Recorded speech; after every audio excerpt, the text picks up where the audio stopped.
Good afternoon. My name is Mark York, and I'm the CEO of Tablet Academy UK and one of the original founders to the Tablet Academy franchise. Tablet Academy, as some of you will already know, is a independent organisation that support education institutions, both schools, primary and secondary, and colleges, to embed the use of technology to improve outcomes, increase student outcomes, improve financial situations for institutions by introducing technology to improve the way that teachers work within the classroom and the support staff that support those as well. So as you can see on the screen, we have a large reach here in the UK, and we pride ourselves on our partnerships within the industry. And many of those partners are the reason why we're able to offer these support programs I'm about to run through. So the purpose of this presentation is literally to run you through at least 12 programs, depending on time. We're going to aim to finish by 4:30. I'm going to talk quickly through the programs, how you access them, and how they can benefit your institution. The whole point of this is for you to reach out afterwards if you would like to access any of these programs and access any of this free support. Some of the programs will only be available to certain schools, primary, secondary, for example. Some of the programs will be accessible to all the way through to further education as well. All the programs are accessible here in England, and most are available across the UK. So I'm going to start with Minecraft. So this is a new program for us, just started this month, and it's all about supporting schools to make the use of Minecraft Education Edition.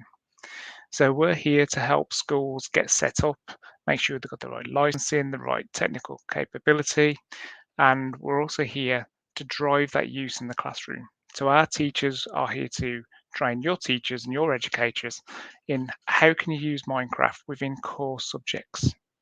Now, this is about bringing Minecraft into the classroom and using it within English and maths and science, and not treating it as a tool that can be used as an extracurricular activity or an after-school activity. We do believe there's a lot of value in how you can embed Minecraft into those lessons. So the support we can provide here is all focused on that. So there are a number of webinars. The first one actually started today, but recordings will be available online as well. There is some technical support there.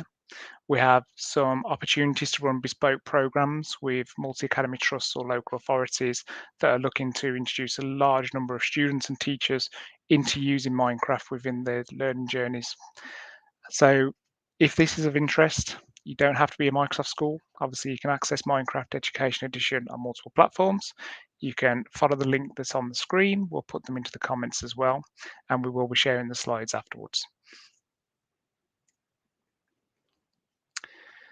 The second program I'm talking about is funded by Intel, and this is all about looking at artificial intelligence and how we can start to introduce this into the UK curriculum, into our UK schools.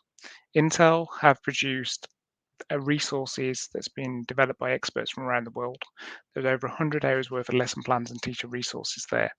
They are designed for secondary school upwards, but we are also adapting these resources to address the primary school, particularly the later years, year 5, year 6. So at the moment, there is already a competition up and running for secondary schools and FE colleges. And we have now launched the opportunity to book student enrichment days, which will be delivered remotely during the COVID restrictions. And finally, there will be a competition launching for primary schools towards the end of this month. The idea behind this program is to start to introduce these concepts. So we're not expecting students and staff to be able to do really complicated coding activities. That's not what this is about. It's about introducing the theme of artificial intelligence and how they can have an impact on society. We're looking to start to open the minds of young people to start to think about these areas, as there's a massive skills gap, as many of us are aware of, in the STEM industries today.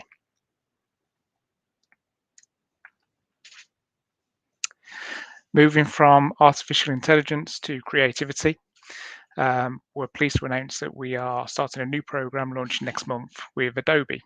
And we'll be looking at their Creative Cloud Express for Education, which is completely free for schools and colleges and includes a range of tools to use for design, web production, and video editing. We will be looking to launch a series of free events that you can join, competitions you can get involved with, but equally, we're here to support schools to make the best of this tool. So if you want to arrange training for your teachers, if you want to encourage your students to use the program, many of you may already have this, but if you haven't, you can also reach out to us to get some technical support to get your school set up with the Adobe Creative Cloud Express. When it's in place, it's free to use. You can link it to your Google and Microsoft accounts, and basically it can be treated like any other tool or software within the school, which students can use because it's completely cloud-based as well. So they can use it through the cloud, unless you're looking at the more advanced video editing features within things like Rush. It also works on iPads for those schools that have deployed iPads. So if creativity is of interest to you, we haven't got a link for this one currently, but it will go live in the next few weeks. So feel free to reach out to us at any point if you're interested in Adobe Creative Cloud Express. The next program, Digital Champion Program. So this is a fully funded 18-month training program. We originally launched the program thinking it would be mostly attended by young people, new apprentices, and teaching assistants. But quickly after we launched the program in partnership with Primary Goal, we discovered that actually we found school leaders and teachers were equally interested in attending the training. So this has now been running for nearly a year, and we're starting a new cohort this month, and there'll be new cohorts starting every couple of months. But some multi-academy trusts are looking to put together their own cohort. So if you are a large trust or a local authority, we can start a cohort altogether. So you create that kind of learning environment and that learning community amongst your schools. The idea of the program is we will take the educators or the assistants or the new apprentices through a series of flipped and blended learning activities where we will cover everything to do with EdTech. So they would start to understand better the networks and the hardware behind what we're using in classes, but more importantly, how to use those devices and those technologies within lessons to look at those targets of improving student outcomes, making financial savings, improving teacher retention as well by reducing the workload, and also looking at social mobility and accessibility by using technologies to address that. This is funded via the apprenticeship levy. We can find support there if that's needed as well, and you don't have levy contributions to fund this. We have got corporate sponsors which potentially would lend their levy funds for you. And one of the biggest holdups, shall we say, with schools taking advantage of the apprenticeship levy is the fact that it does require whoever is taking that program to take 20% off the job for their study and the application of what they learn. But this can be very flexible. So if you have a teacher who's on this program, they don't have to stop teaching 20% of the time. They can still continue with their teaching requirement. But there are ways that we can capture what they do with what we teach them, by capturing parts of their lessons, capturing what they do with colleagues, and then recording that in a portfolio. So please don't let that 20% off the job be one of those barriers for yourselves. Consider that it will be integrated into their existing role within the school, whether they are SLT or teachers or teaching assistants. So one-to-one device programs is a hot topic at the moment. Following the pandemic, there's a lot of schools considering how can they introduce devices to improve that home learning, or what have they learned from the pandemic that they can bring back into the classroom, and how can they use technology on that level as well. So consider there are a lot of things when it comes to one-to-one devices. You need to think about your plan. You need to think about the financial model that you're using when deploying these devices. Who's going to finance them? Are you going to ask for parents for contributions? How are the teachers going to get trained and supported? So when you introduce this high volume of technology into the school, how are you going to capitalize that? How are you going to make sure the students and the parents have the right digital skills? So we offer a free service to help schools on that journey. We can talk through all the options financially, whether it's funded by the school or the parents. We can talk about charitable donations or parental contributions. We can talk about the different types of model of device that you want to consider, whether you want the inking, the world-facing camera and the benefits of that, and basically help you pull together a plan. We can link you to the right partners. We work with all the manufacturers, so we can look at the range out there, help you identify what would work best for you. And then once it comes to purchasing and deploying those devices, very often we can secure additional industry funding to cover consultancy and training for the staff and the students. So when you deploy these devices, the program has a successful impact for you. So please reach out if you are considering a one-to-one program or you're reviewing a current program. Again, support is all free of charge, and hopefully it would lead to securing more finances that would help train your staff in the future. So ACER STEM rewards. So I mentioned we work with a lot of manufacturers, one of those being ACER. And for the last 18 months, 2 years, maybe a little bit longer, we've been running what we call ACER STEM rewards. This is basically a way of rewarding schools that purchase ACER devices. So when you purchase 32 or more devices, you'd qualify for what we call a STEM reward. And you can see what those STEM rewards are on the screen. They range from your teacher training to your credit to spend in what we call the TA STEM shop, where we sell things like robotics and things like that. The idea here is the more devices you purchase, the more rewards you can claim. There are terms and conditions, obviously, as with all these things, and you can find those on the link provided. But please think about those STEM industries that are struggling to recruit, and this is where ACER are approaching this from. So they're thinking about how do they help those industries move forward? How do they help students enter into those careers? And the idea is that with the ACER technology and the support you can secure from Tablet Academy by using the STEM rewards, we can start to address some of these issues that we're seeing in schools and industries today. This is a regular service we've run for a while now. It's free to access when you need it. It's basically a free recycling service. We will come and collect your hardware, whether it be devices, projectors, screens. We will value that, and if you're happy with the valuation, then that valuation will be paid as Tablet Academy credit that you can spend to secure training or student rewards, or to spend within our STEM shop as with the ACER STEM rewards as well. There is two ways we can do this. You can send us a list for the equipment that you want to recycle, and we can give you a valuation before collecting. Or if there is a large amount and it's difficult to pull together the list, we'll come and collect it, value it, and then if you don't agree with the valuation, it is returned to you free of charge. But generally, schools will basically just recycle and claim that credit with ourselves as a way of obviously reducing your carbon footprint. I will add as well that everything that we do collect device-wise is white in line with GDPR, and certificates are provided back to the school. Another manufacturer we partner with, Dynabook, we have a rewards program there. So if you're buying 30 or more Dynabook devices, particularly they have to be Windows in this case, you can claim £10 TA credit for each device that you purchase. There is a limited to one claim per quarter, and it's qualifying devices only, so you might need to check that with your supplier. But if you have recently purchased Dynabook, and the same with ACER devices, it's within 30 days of the invoice, then that's a claim that you can make. So just feel free to reach out to us and discuss any of these claims that you think you might have missed, or ones that you need to make in the next few weeks. But essentially, again, it's TA credit. Spend it on consultancy, training, student enrichment, all within the STEM shop. So moving back into student engagement and student enrichment, we have now successfully delivered this program for the last 5 years.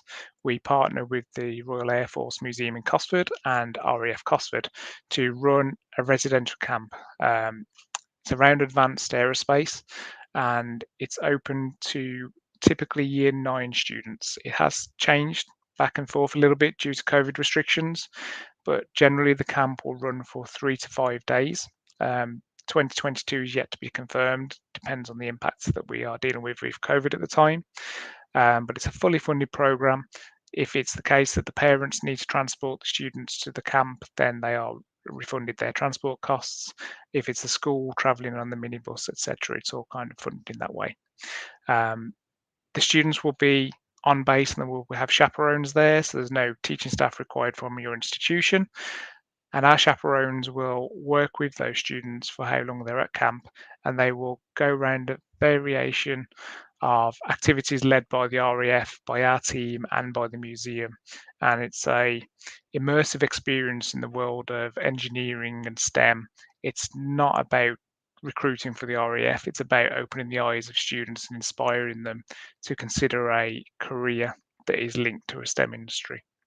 So this runs every summer. The next one will run in June, July, and applications, I believe, will go live around April time. The link again is at the bottom of the page, and that will be updated once new information is available. But please consider this for your students. There is a process in place where there's an online competition first of all, and then it moves through to applying for the actual camp. But please look out for the information as it gets released. We know this camp has a big impact on the right individuals, and we've seen students move into engineering careers as a result of the inspiration they found at this camp. So it's definitely a worthwhile program, and I should add it's funded by Northrop Grumman, who basically made this camp possible. Moving into the Microsoft world, we have what we call the Microsoft Incubator program. This program is designed to support schools that are looking to move towards that Microsoft Showcase School status. So by registering with our Incubator Schools program, we'll be able to provide you ongoing consultancy and support to make sure you're meeting the requirements of the Showcase School. We'll look to provide additional training to your staff so they can achieve their MCE or their MIEE, which are one of the requirements you need to consider. We'll work with the leadership team to make sure you're working in line with the framework, the ETF framework, and basically help you pull together your application for the Showcase School status. It's all done remotely. It's managed through a Microsoft team. If it's of interest, you visit the link on the page and there is a form to complete, and then one of our colleagues will reach out and start the process for you. You can register on this program if you feel you'll be ready to qualify as a Showcase School this year, or you can register if it's something you're aiming to do in the next 2 to 3 years. So there's no pressure on applying this summer when the application's open again. It is about providing you that ongoing support to get you ready to submit your application. And this is the big one, free training events. So every quarter we release a new program of events. The events range, as you can see on screen, from Minecraft to artificial intelligence to creativity to how to use Microsoft Teams, how to use Google Classroom. There's a whole range of events that we release each quarter. They're free to access. You can have as many staff as you like register on the events. They just basically register online. The recordings from the event are available afterwards for a short period on our learning platform, and then eventually they get moved into our service that people subscribe to. Those events run all the time, all year round, and they're just free for anyone to access. What we can also offer, though, is some bespoke events. So if you have an institution that is looking at moving to the cloud, Microsoft Teams, if you're looking to deploy one-to-one devices, if you're unsure which way your school should be working with a digital strategy, we can secure funding to run free events, which typically are called Art of the Possible, where we show you what you can possibly do if you do start to embed these new technologies and these new solutions. So if that's of interest, reach out to us direct and we can look to arrange a free training event for your staff to explore one of those areas based on what we discussed with you prior to the event. But alternatively, all these free events are constantly there. Please promote them to people, let them attend them. They are beneficial and they are delivered by teachers for teachers, as with most of our programs. So I've run through them quite quickly, and you might be thinking where to go next. Firstly, all of the programs I've mentioned are on our website, unless they're too new to be there yet, possibly like the Adobe one. Visit the website. The slider at the top generally covers most of the active programs, but there's also a menu option across the top 4 programs, and in that drop down you'll find most of what I've covered today. The big one, though, is about joining our mailing list. If you join our mailing list when we do announce new programs, that's where we'll release that information first. If you join the mailing list as well, after today, tomorrow afternoon, we will release the copy of the slides from this presentation with all the links in, so you'll receive that if you join the mailing list beforehand. Alternatively, if you'd like a copy of these slides or you'd like to talk about any of these opportunities that I've run through today, you can contact us on the standard social media platforms, use the telephone number there, or email us info@tablet.academy. I will also mention at this point as well that if any of you have logged into TikTok, we have a channel called TA Tech Tips where we do quick, short technology tips and anything from a phone to a laptop, Google, Microsoft, Apple. And that is proven to be very popular with over 640,000 followers on there now. So it might be worth registering to follow that if that is of interest. And that is it from me. So my details are there on the screen. If you would like to add any comments, I'll respond to them if I can see them coming through. You're free to contact me direct. My mobile's there and my email as well. Equally, you can reach out to any of the Tablet Academy colleagues that you may already know. Find us through Google. The main website you'll be looking for education would be ta.education, but if you go to tablet.academy, you can direct yourself from there as well. So all that remains for me to say really is thank you for joining me. If you do have any questions, please do get in touch, and we look forward to engaging with you and working with you in the future.